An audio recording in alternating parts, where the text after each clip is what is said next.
Imagine uma rainha cujo nome ainda ecoa através dos séculos, sinônimo de manipulação, idolatria e crueldade. Jezabel. Mas quem foi essa mulher, cuja história se tornou um símbolo de rebeldia contra Deus? Hoje, vamos mergulhar profundamente em sua vida e em seus atos, para entender como suas escolhas a levaram ao destino mais trágico que alguém poderia imaginar. A história de Jezabel começa muito antes de seu casamento com Acabe, em uma terra próspera e cheia de riquezas. Sidônia, localizada na Fenícia, uma das regiões mais influentes do mundo antigo. Nascida princesa, Jezabel era filha de Etbaal, o rei de Sidônia. Mas Etbaal não era apenas um rei. Ele também era o sumo sacerdote de Baal, um dos deuses mais temidos e venerados daquela época. Baal era considerado o deus da tempestade, da fertilidade e da prosperidade.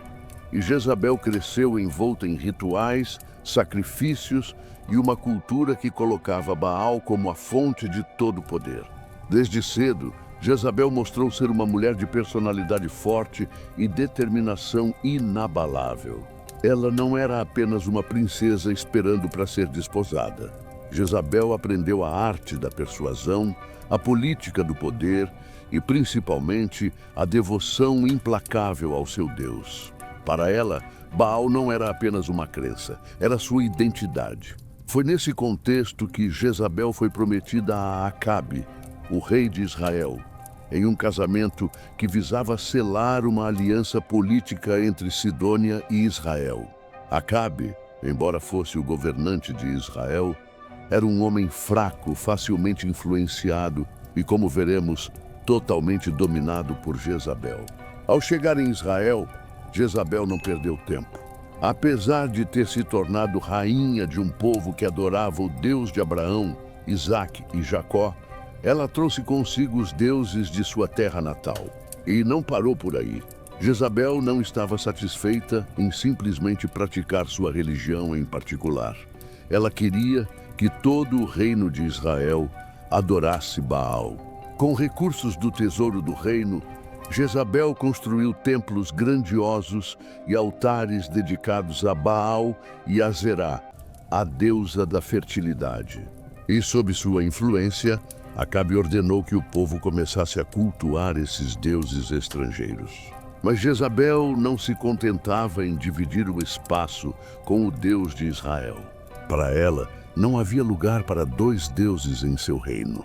Com determinação fria e implacável, ela iniciou uma perseguição contra os profetas do Senhor. Profetas foram mortos, suas famílias destruídas, e seus seguidores forçados a escolher entre renegar sua fé ou enfrentar a morte. Os poucos que sobreviveram se esconderam em cavernas, como o profeta Obadias, que arriscou sua própria vida para proteger um pequeno grupo de 100 profetas, escondendo-os e alimentando-os às escondidas. Enquanto o povo sofria, Jezabel prosperava. Ela caminhava pelo palácio, com o olhar de quem sabia que não precisava pedir permissão para nada. Suas roupas, feitas dos tecidos mais finos e adornadas com joias brilhantes, refletiam a riqueza acumulada às custas de um povo em agonia. Jezabel controlava o reino com uma autoridade que não permitia ser questionada. Suas palavras eram lei, e até mesmo Acabe, o rei, curvava-se ao seu domínio. O trono era dele, mas o poder, esse era indiscutivelmente dela. Quando as notícias da seca começaram a surgir, Jezabel reagiu com frieza. Para ela, aquilo não passava de um contratempo, algo que os sacrifícios a Baal resolveriam. O povo podia sofrer, mas Jezabel não se preocupava. Em vez disso, ela via a seca como mais uma oportunidade de reafirmar o poder dos seus deuses. Os altares de Baal eram adornados com oferendas ainda mais grandiosas. Os sacrifícios tornaram-se mais frequentes, e os sacerdotes clamavam dia e noite, mas o céu permanecia fechado. Foi nesse cenário de desespero e arrogância que Deus levantou um homem que se tornaria o maior opositor de Jezabel, Elias, o profeta. Elias era tudo o que Jezabel desprezava. Ele não vestia roupas luxuosas, mas simples peles de camelo. Não carregava riquezas, mas a palavra de Deus. E, acima de tudo, não temia a rainha. Para Jezabel, Elias representava um desafio direto à sua autoridade e aos deuses que ela tanto venerava. Era como se sua simples presença fosse um lembrete de que seu poder tinha limites. Um dia, Elias marchou até o palácio de Acabe. O caminho não era fácil. As estradas estavam secas, rachadas, como se o próprio chão estivesse se desfazendo sob o peso da maldição que pairava sobre Israel. Ao entrar no palácio, Elias encontrou um ambiente luxuoso, mas sufocado pelo cheiro de incenso queimado nos altares de Baal. Guardas o seguiram com olhares desconfiados, mas ninguém ousou detê-lo. Sua postura era de alguém que sabia exatamente por que estava ali. Ao chegar diante de Acabe, Elias ergueu a voz, com uma autoridade que não vinha de títulos, mas da certeza de que Deus estava com ele. Vive o Senhor, Deus de Israel, perante cuja face estou, que nestes anos nem orvalho nem chuva haverá, senão segundo a minha palavra. Essas palavras ecoaram no salão, e o silêncio que se seguiu foi quase ensurdecedor. Acabe, atordoado, não soube o que dizer. Jezabel, ao ouvir a declaração, sentiu seu sangue ferver. Quem era aquele homem para desafiar seus deuses? Para questionar a autoridade de Baal, o deus das tempestades, em sua própria casa? Mas Elias não esperou reações. Ele se virou e saiu, deixando para trás um silêncio carregado de tensão. Imagine o impacto dessa declaração. Israel era uma terra que dependia completamente da chuva para sua sobrevivência. Sem água, os campos morreriam, os rebanhos definhariam e a fome seria inevitável. Mas essa não era apenas uma previsão, era um desafio direto. Elias estava declarando que o Deus de Israel controlava a chuva e não Baal. Era como se ele estivesse tirando o véu que cobria a idolatria do reino e expondo sua fragilidade. E assim aconteceu. Por 3 anos e meio, não caiu uma gota de chuva sobre Israel. As primeiras semanas de seca foram recebidas com murmúrios de inquietação, mas também com esperança. Muitos acreditavam que Baal logo responderia. Mas à medida que os meses passavam e o céu permanecia inabalavelmente azul, a esperança começou a desaparecer. O povo começou a se perguntar: será que o Deus de Elias era realmente o verdadeiro? E Baal? Por que ele não respondia? Enquanto o povo enfrentava a fome e a desesperança, Jezabel se recusava a ceder. Para ela, a seca não era um sinal de fraqueza dos deuses fenícios, mas uma afronta que precisava ser combatida. Jezabel não apenas ignorava a mensagem de Elias, mas intensificava sua devoção a Baal. Os sacrifícios tornaram-se mais sangrentos, os rituais mais elaborados e os cânticos mais desesperados. Nada disso funcionava. Mas Jezabel não estava disposta a admitir derrota. Ao mesmo tempo, ela redobrou seus esforços para exterminar os profetas do Deus de Israel. Jezabel ordenava perseguições implacáveis, e qualquer um que ousasse se levantar contra ela era morto. Os poucos profetas que restavam precisaram se esconder em cavernas, vivendo de migalhas e orações. A mão de Jezabel parecia se estender por todo o reino, esmagando qualquer resistência com uma determinação implacável. No entanto, a cada dia sem chuva, a cada campo que se transformava em poeira, o poder de Jezabel começava a ser questionado, não por seus inimigos, mas por aqueles que antes a seguiam cegamente. Ainda assim, ela permanecia inabalável. Para Jezabel, Admitir a verdade seria admitir que todo o seu reino de controle e manipulação estava fundamentado em areia movediça. Isso era algo que ela jamais faria. Enquanto o povo sofria com a seca, Elias continuava sua missão. Ele se tornou um símbolo de resistência contra a opressão espiritual imposta por Jezabel. Mas Jezabel, com seu coração endurecido, via Elias como um inimigo a ser eliminado. Para ela, sua luta não era apenas política, era pessoal. Ela via em Elias a personificação daquilo que mais desprezava: a fidelidade ao Deus de Israel. Então Elias fez o impensável. Ele desafiou diretamente os profetas de Baal para um confronto público no Monte Carmelo. Imagine a cena. Centenas de profetas de Baal, vestidos com trajes cerimoniais, cercados por multidões de israelitas, ansiosos para ver qual Deus responderia. De um lado, Elias, sozinho, com a confiança inabalável no Senhor. Do outro, 450 profetas de Baal, clamando e dançando ao redor de um altar. Elias estabeleceu as regras. Cada lado prepararia um sacrifício, mas sem acender fogo. O Deus que respondesse enviando fogo do céu seria declarado o verdadeiro. Era um desafio claro, direto e impossível de ignorar. Os profetas de Baal começaram. Eles clamaram, cantaram, dançaram e gritaram. As horas se passaram, mas nada aconteceu. O silêncio do céu era ensurdecedor. Elias, com ironia, sugeriu: clamem mais alto. Talvez Baal esteja ocupado ou dormindo e precise ser acordado. A multidão começou a perceber. O poder que Jezabel tanto proclamava era vazio. Quando chegou a vez de Elias, ele fez algo ainda mais ousado. Ele ordenou que encharcassem o altar com água, a ponto de formar um pequeno riacho ao redor. Então Elias orou. Não gritou, não fez cerimônias elaboradas, apenas orou com fé.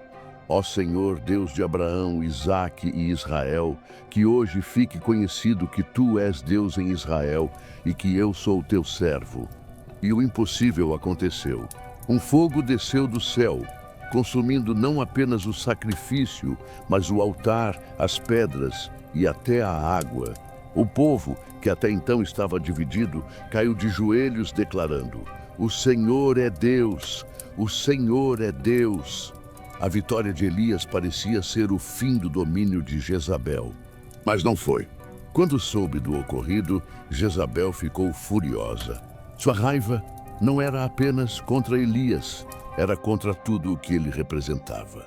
Ela jurou matá-lo, e Elias, mesmo sendo um homem de fé, fugiu para salvar sua vida.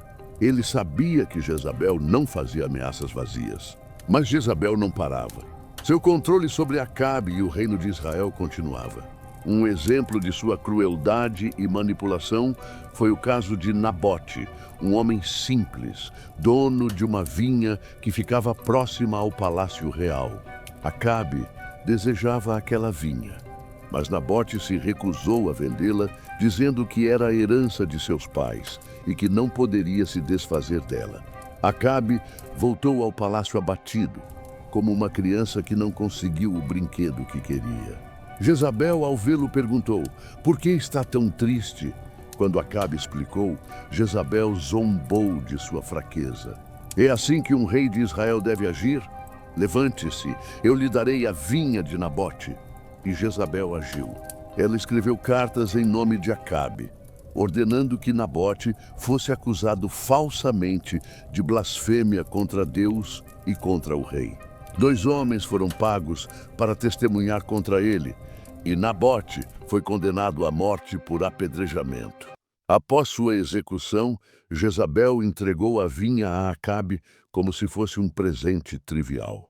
Mas Deus viu e não permaneceu em silêncio. O profeta Elias foi enviado novamente, desta vez com uma mensagem direta. No lugar onde os cães lamberam o sangue de Nabote, eles lamberão também o teu sangue, Acabe. E quanto a Jezabel, os cães devorarão sua carne junto ao muro de Jezreel. Imagine ouvir uma profecia tão terrível. Jezabel, em sua arrogância, ignorou o aviso, mas o tempo de sua queda estava se aproximando. Anos se passaram e a influência de Jezabel começou a declinar. Após a morte de Acabe em batalha, Jezabel continuou a exercer poder através de seus filhos, que assumiram o trono. Mas um novo líder surgiu em Israel, Jeú, um comandante militar ungido por Deus para exterminar a linhagem de Acabe e restaurar a adoração ao Senhor.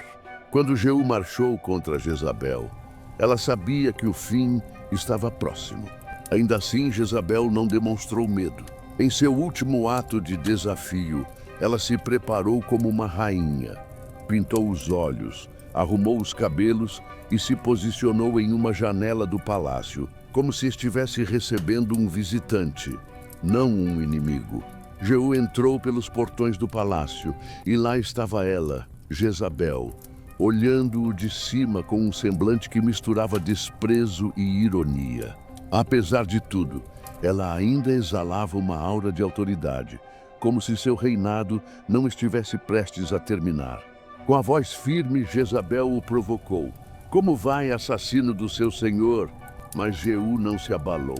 Ele ergueu os olhos em direção à janela e perguntou aos servos que estavam ao lado dela: "Quem está comigo?"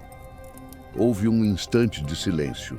Os olhos dos servos se cruzaram e, naquele momento, algo mudou. O medo que Jezabel outrora inspirava havia desaparecido.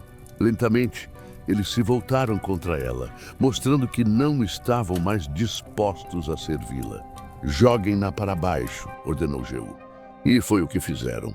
Jezabel foi atirada da janela e seu corpo despencou com violência, atingindo o chão de forma brutal.